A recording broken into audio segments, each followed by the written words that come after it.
Jeremy Sochan has declared for the NBA draft. With another key piece leaving the team, will Baylor meet expectations next basketball season? This is Locked On Baylor. You are Locked On Baylor, your daily podcast on the Baylor Bears, part of the Locked On Podcast Network, your team every day. Hey everybody, happy Monday. Drake Toll here of Sikkim 365 alongside Cameron Stuart, a local news guy. Thank you for making Locked On Baylor your first listen every day. We are free and available wherever you get your podcasts. And what a weekend, Cam. Friday specifically, Good Friday. You know, the Lord was crucified. It was a good one. Yeah. He rose on Sunday. Happy Easter, by the way. Did you have a good Easter? Thank you. Happy Easter to you. No, I didn't do much. Just a lot of driving today. Nice weekend. Celebrating a friend's wedding. Groomsmen in the wedding. It was an awesome time. So this is definitely Sunday morning coming down. I have not broken out of my tomb yet, so to speak. Wow, what a really good Easter pun. Was it too far? Some may say yes, but we're gonna let it slide on Locked On Baylor today. It's Monday. Everybody's happy coming off a big Easter. A big Easter? I think every Easter is a big Easter, right? I would hope so. Yeah, Lord's risen. Other than present company notwithstanding. It's a Baylor podcast. So that in itself, I feel like we can comfortably and legally open with Easter, and that's exactly what we're doing. Come after us. Push back. Yeah, at this rate, we're going to make the whole show about it. So let's just push back. Open your Bibles. John 3:16. Bada bing, bada boom. How much time I got? How much time? 3 days? 28 more minutes. Yeah. 24 minutes. Yeah. Locked On Baylor today. Jeremy Sochan, Cam, has declared for the NBA draft, which was not. Here's the deal. He came to Baylor and said, I don't want to stay for a year. I don't want to be a one-and-done guy. But everyone says that until you are a lottery pick, and then you can't really turn down when you hear the words, hey, lottery.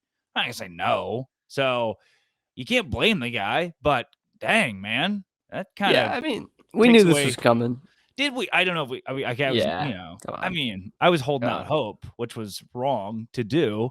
And now you lose another piece that I think was the best player that could have stayed. So now with Kendall Brown, James Akinjo, and Jeremy Sochan all gone, this team looks, really different next season, and Matthew Meyer still holding out. Yeah, maybe I'm the pessimist here because I said the same thing about football with so many skill position guys not coming back. I'm just not quite as high on the football team this year as most Baylor fans are. I'm still pretty high on them. Yeah. And I think the same can be said for next year's basketball team because I saw some people on Twitter after the season ended were basically throwing those names out already. No Sochan, no Brown, no Akinjo. This team's still going to be stacked next year. And I'm like, stacked is strong. They'll be good because they have a Hall of Fame coach. And they've got good players coming back. Flagler, Cryer, our man, Flo Thamba, JTT at some point. They got good players. And they obviously bring in one of the best in the country out of high school. So you were talking about off camera about exceeding expectations. I don't know what the expectations are right now. I've seen. You said they have a good chance to make it 3 conference championships in a row. You said that. No, and I especially did with Jeremy Sochan on the team in the hopes that he would come back because again, he said he wanted to stay for a while, but how do you turn down a lot? You can't. That's and these players coming from Europe, they're not married to the idea of college basketball, which is fair. Any kid from anywhere getting in the lottery pick isn't married to college basketball either. Let's be fair, but they don't grow up with that anyway. So, I wasn't shocked at all after that Kansas game at home. I thought he's probably not on the team next year. Yeah, and even the UNC game at the end of the year, I think that was the final nail in the coffin because Twitter lights up about the guy, and for better or for worse, it's like this positive. Yep. All positive. This Rodman kid who's all over the floor. And Cam, I'm looking at the roster for next year, and man, I get, Baylor fans are optimistic, and there's this this happy-go-lucky. They won a national championship. They're Final Four caliber. I don't know if we really understand what Final Four caliber means or what that entails, but let me ask you this: a team that plays these guys next season. I'm gonna go ahead and withhold Jonathan Tchamwa-Tchatchoua for now. That's fair. Because he'll need to be kind of babied into it anyway. So I don't know. We might not see Chachua play next season due to the extent of his injury. So for now, I'm going to withhold him and say you have a team of Flo Thamba, Dale Bonner, LJ Cryer, Adam Flagler, Langston Love, Keontae George, and maybe Matthew Meyer, but those are 6 that you pretty much know that you're going to have next season on roster playing for Baylor. Yeah. Is that a Final Four team? I think you'd be probably a little crazy to say yes if we're being realistic. It's a lot of guards, Drake. It's a lot of guards. I don't know what Jordan Turner gives you. Hopefully he can be kind of a gritty.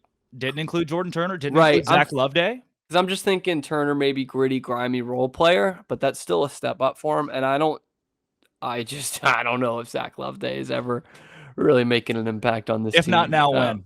Now when?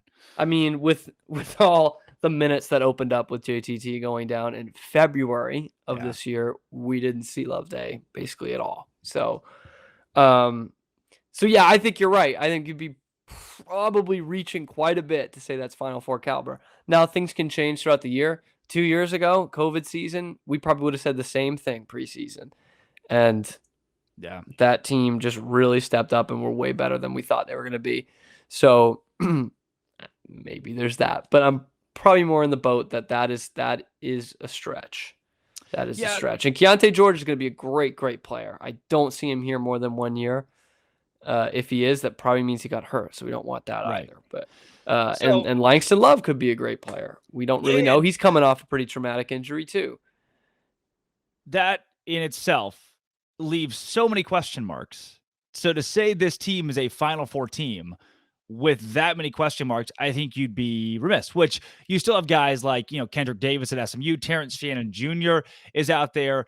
There's the Norchad guy from Arkansas State. There are a lot of really good transfers that are out there, but not Nigel Pack is in the transfer portal. Oh, add another guard. Great. Thanks, Cam. And you're welcome. Looking across the board, it feels like Baylor at least has to go to the transfer portal for one, when you consider Jonathan Chachua is not going to be back by the start of next season. If you want to be a Final Four caliber team, this team is at 6 guys that I'm confident seeing the floor right now. And a couple of those guys have either never seen the floor or were spotty when they did. So to say this team's a Final Four team, we're being realistic with ourselves right now. Baylor's got to add something to be elite, because I don't even see this team having enough pieces across the board to be as good as this past year's team, which was a 1 seed.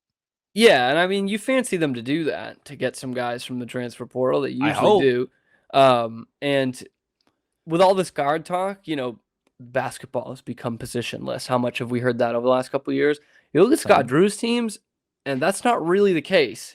He did it a little bit this year down the stretch out of necessity, where he'd have a small lineup where Sochan was the 5. But for the most part, they've pretty much had kind of traditional roles, and now the last couple of years, the guards have been so good that it's elevated Baylor because it is a guard-driven game now. But like you said, you need some guys to play on the blocks, and right now they don't have those that we know can play in the Big 12 and play legitimate Power 5 college basketball. And so that's why I do think they're gonna have to dip their toes into the portal like they usually do. But dip those toes. We're getting antsy, even though almost nobody has transferred. A bunch of guys in the portal, but no one's actually really committed. The best center on the board right now, Evan Mia, has a 5-star ranking from Murray State center KJ Williams. So KJ, if you're watching out there, this is us calling. This is our official offer at Locked On Baylor for you to join the podcast and let us give you a pitch. But Scott Drew is very meticulous in the way he recruits. He can be that way too, and we're going to talk that in our next segment coming up. I promise you, Cam is not going away. He's just taking a quick nap, a little recharge the batteries and reload, because I got to tell you folks about Built Bar. Built Bar is the saving grace to my New Year's resolution. I talk about it weekly. I'm going to keep talking about it because Built Bar is something that I have personally actually come to really enjoy. They have really awesome candy bar type flavors of these Built Bars. So name a flavor that you find appealing. They probably have it, from coconut mint brownie, coconut almond. This month they have this new white chocolate cookies and cream. So Built Bar is a candy bar, but with nutritional value. So a candy bar has 240 calories, 30 grams of sugar. Built Bar, 130 calories, 4 grams of sugar. 30 minus 4 is 26. That's a lot of grams of sugar difference in those two. Built Bar is a really good way to stay healthy without feeling like you are staying healthy, right? In a good way. You know, you get your daily fix of 100% real chocolate while also eating right with Built Bar. Go to built.com. Built.com. Just trust me. Do it right here, right now. Built.com. Use promo code LOCKED15, LOCKED 15, 15% off your order. Use promo code LOCKED15 for 15% off at Built. Again, that is built.com. Cam, welcome back. Yeah. Thank you. Yeah. Just waking it up. It was a good nap. Hey, it's a quick one. Nap. Just get in, get out. And now Scott Drew has the liberty after a national championship to recruit how he wants to recruit, in that you see a lot of these highly rated transfers that list their teams on Twitter. Like the guys like, I've talked to Terrence Shannon Jr. and his list of teams and offers is, Kentucky and LSU and Arkansas and Florida. The list goes on. They never say Baylor because Scott Drew is so meticulous with the way he recruits.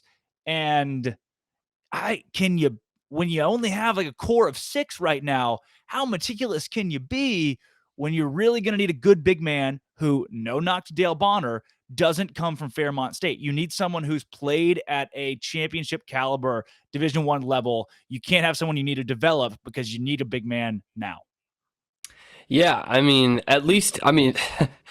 we talk about Dale Bonner. I'm not even saying championship level, like Power 5 level.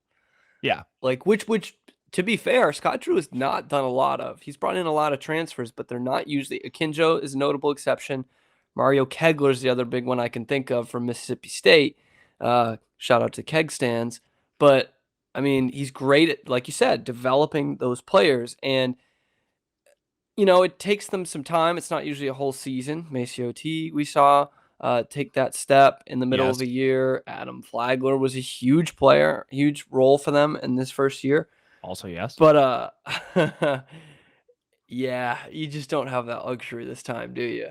You really don't. Murray State's a good enough platform, I think. Good enough starting point. For sure. Murray State's tournament fine. Team. There's a couple. There's Jake Stevens from, VMI is already committed to Chattanooga. He was the second best center. So if the second best center that's in the not great. Portal is going to Chattanooga, well, that your center wish list is really short. So Cam, the conversation Efton Reed from LSU too would be not a bad pickup.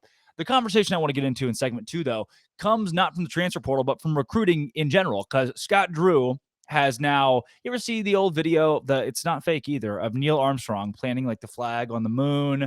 And it totally not fake, 100% not fake. Right. It doesn't blow in the wind, or it does. There's one or the other. Maybe it does and there's no wind. There's something.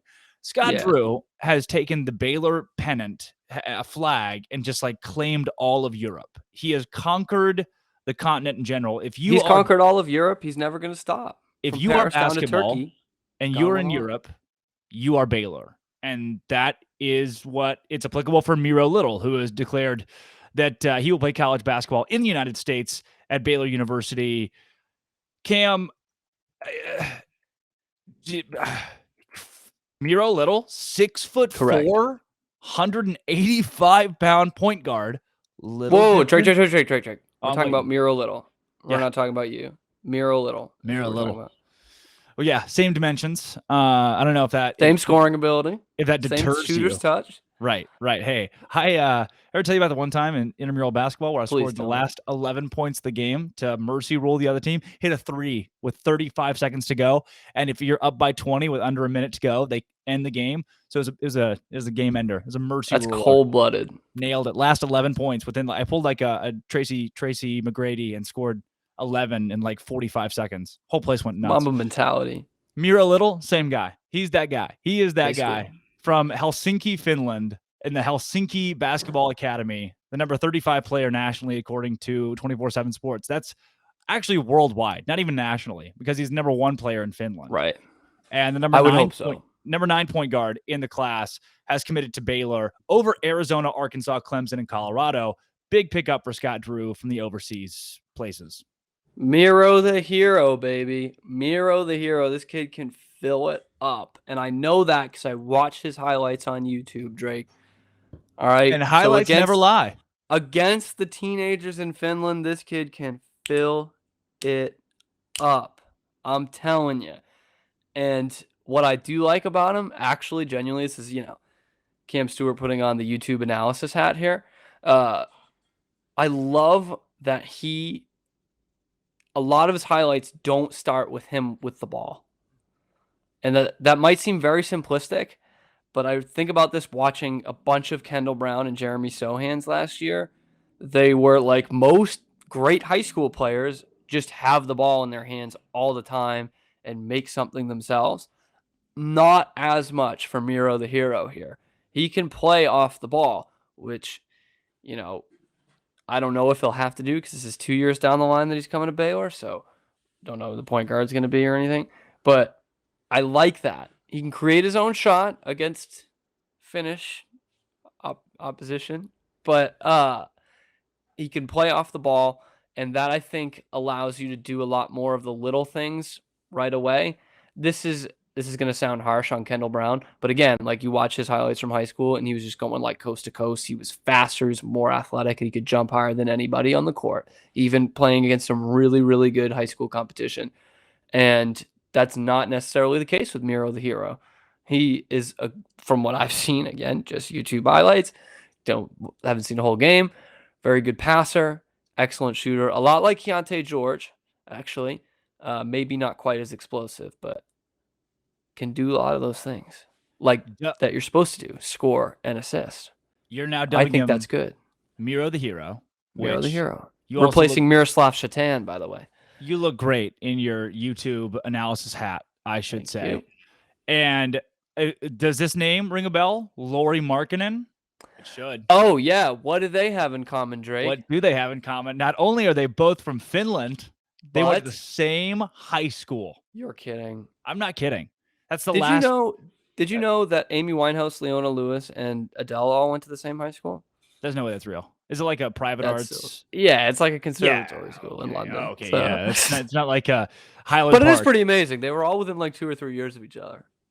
Okay. That's pretty crazy. But still, Highland Park has what? Don't tell me.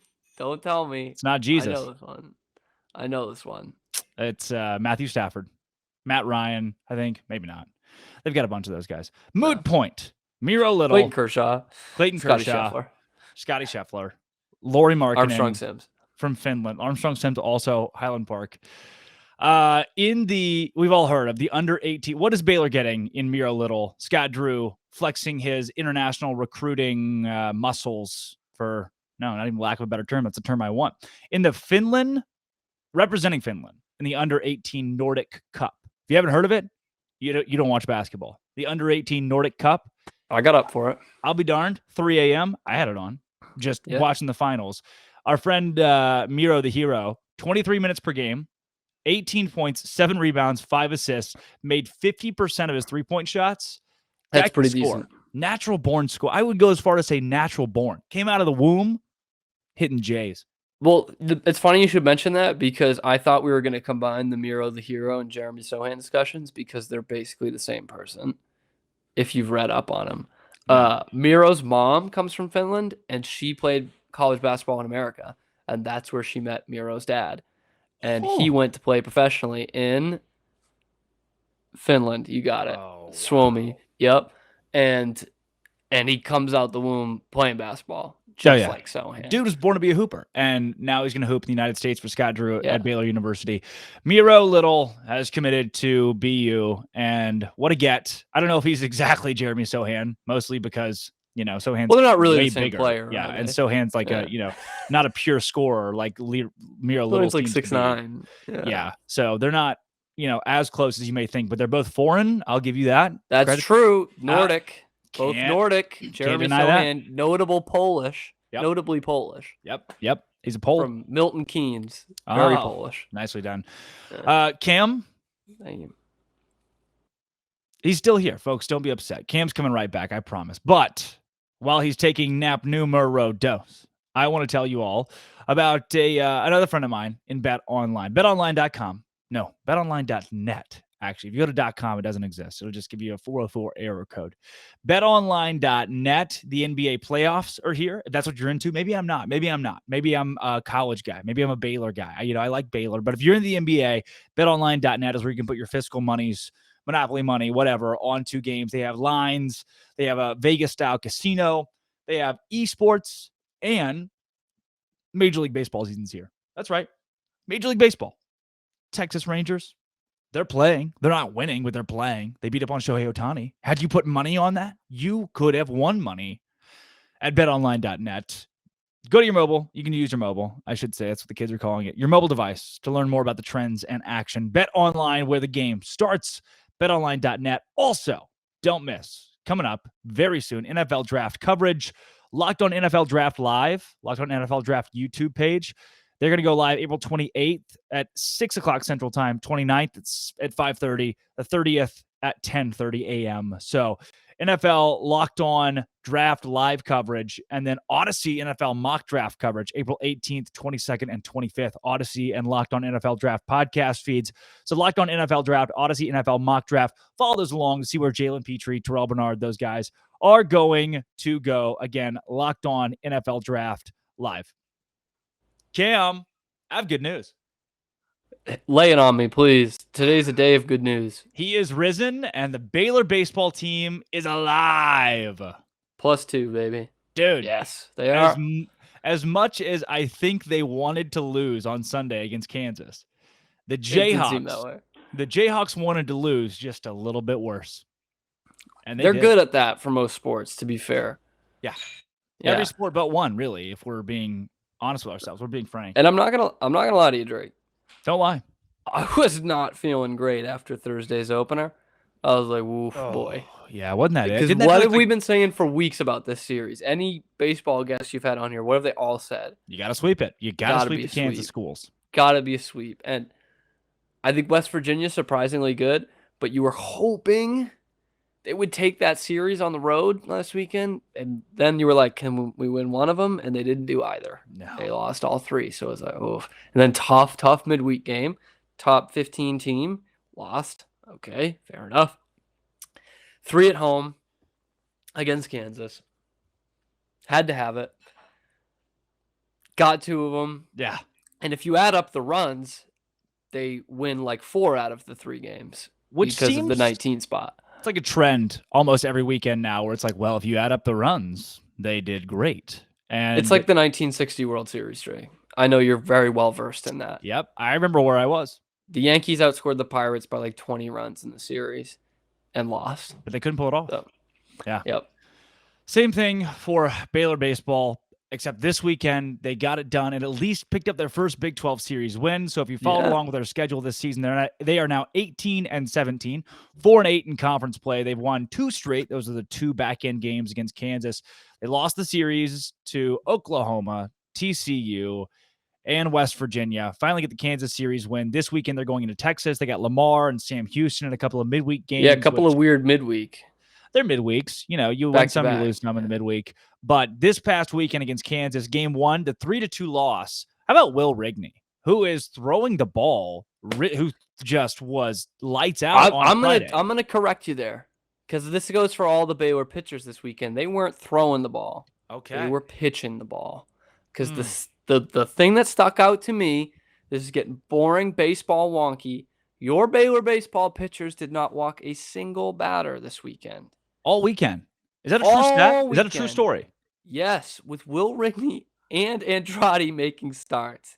That's really nice to see. I'm just going to say that. Not a great look for Kansas. Like, even a couple of walks, you feel pretty good about the pitching staff. None, though? That's tough to get young guys to not walk anybody, Drake. That's a real impressive stat. And it was 90s weekend. There were fanny packs. That existed. I just wear those regularly. You guys, I did it before. It was cool. Kansas baseball is now, you want a fun stat? Kansas baseball went 1-2 against number 4 in the nation, Texas Tech, dropping game 2 28-2, by the way, and then winning game 3 8-5, because that's just, you know, in a nutshell what Kansas does. Their game 2s the weekends, I guess, is just get the absolute crap beat out of them, 19-2 to Baylor in that what was it, Friday game that you mentioned. So the Bears going into this weekend against against Texas. Now your work's definitely cut out for you, but Texas has kind of sucked. So that's true compared to the preseason hype for sure. The RPI is still there. You get pretty solid RPI boost, but it's wide open. You go to the dish, you win 2 out of 3 against Texas. You got that feather in your cap. You're still sitting in that event. Let's say that happens, which is not, likely by any means. You're still sitting at 6-9 in conference games. And then you got Texas Tech coming to Waco. But that's not the worst thing. The opportunities are there for this team to boost the RPI, get back in the conversation for the postseason. I want nothing more than Baylor baseball to be good. They have the pieces to do it. And God, Blake, I hope it clicked, because you saw at the end of the Kansas game, it almost didn't click, and they almost gave another one away. Yeah. I mean, if they win 2 out of 3 this weekend, you are right back in this thing. Big time. Like, big time. That's why this 5-game stretch here was so important.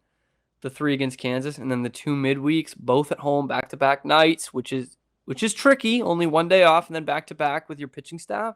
That's a bit tricky, but 2 teams you definitely should beat. And then you go into that gauntlet, UT on the road, Tech at home. All I'm saying, Drake, you've talked about this with some other guests before. This lines up in a very Steve Rodriguez Baylor way. This is where they win both those series and get really hot, and everyone's like, oh, man, look out for Baylor. And then in May, they drop a couple that they shouldn't, and they maybe go out of the conference tournament a little bit too early, and you don't have that recency bias anymore, and it hurts them. It's hurt them over the last couple years in terms of where they were sent to the regionals, or in the case of last year, being sent to Waco for a regional that didn't exist. So I that's why I'm sneaky optimistic about these next 2 weeks, Drake. Sneaky optimistic, because the pitching staff has been a lot better. The starting guys, and like you said, Texas a little bit cold. Tech, you got to come to the gauntlet of Baylor Ballpark, dude. The absolute terror dome. There's a river. Is going to be 60% Tech fans. Yep. And try and win the series against us.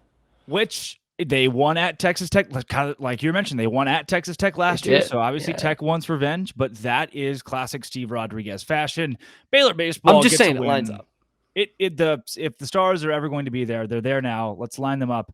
Win a series this weekend against Texas, a couple of midweeks as well, to keep your RPI at least somewhat stable, because you can't really win against Lamar, Sam Houston, but you can certainly lose RPI wise. Yes. And then men's tennis defeats Texas Tech, number 33 team in the country, 4-3. Women's tennis, barely. They won the doubles point. The first time number 4 Texas, has lost the doubles point in all of Big 12 play.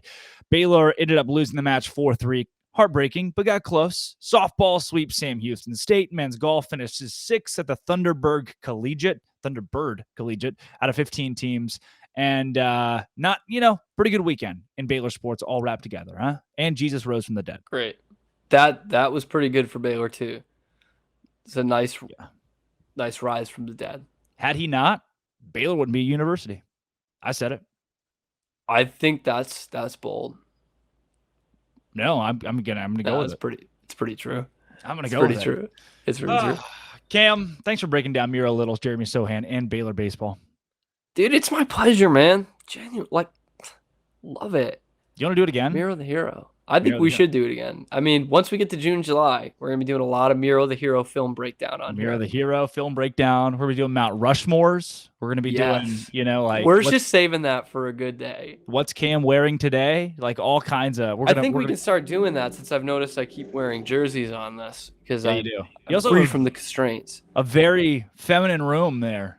Yes, I had to change the studio. I know the diehard fans will notice. Yeah. In the month of June, I will have a permanent studio, by the way. It's under construction right now. We had to move from the living room to the bedroom, so the person I live with can study for her exams. Nice. To be a doctor. Oh, great. Some of us, one of us has to do something with their lives. You are. All right, Cam, whatever. Thanks for joining. Sweet. All right, before we let you get out of here, thank you again for making Locked On Baylor your first listen every single day. And we are free and available wherever you get your podcasts too. Come back tomorrow, Tuesday, because you don't want to miss tomorrow's show. And I'll tell you why. Well, I won't. I'll let you figure it out for yourself. You're going to see, because we got something special coming again, as we always do. Make your second listen Locked On NFL Draft with Ryan Tracy and former NFL cornerback Eric Crocker, bringing the NFL Draft to life every day with insight analysis on college football prospects and NFL front offices. It's free and available wherever you get your podcasts. Subscribe on YouTube. Tell your friends. It's like the pyramid scheme we mentioned. You know, if you tell 5 people and they tell 5 people, then before you know it, the entire world's been taken over. Similar to Scott Drew taking over recruiting in Europe, the entire world's been taken over by Locked On Baylor. So go and do that. Spread the word, right? And hey, hope you had a great Easter. Thanks for listening to a wacky, weird, wild show on Monday. Come back. Let's do it all again tomorrow.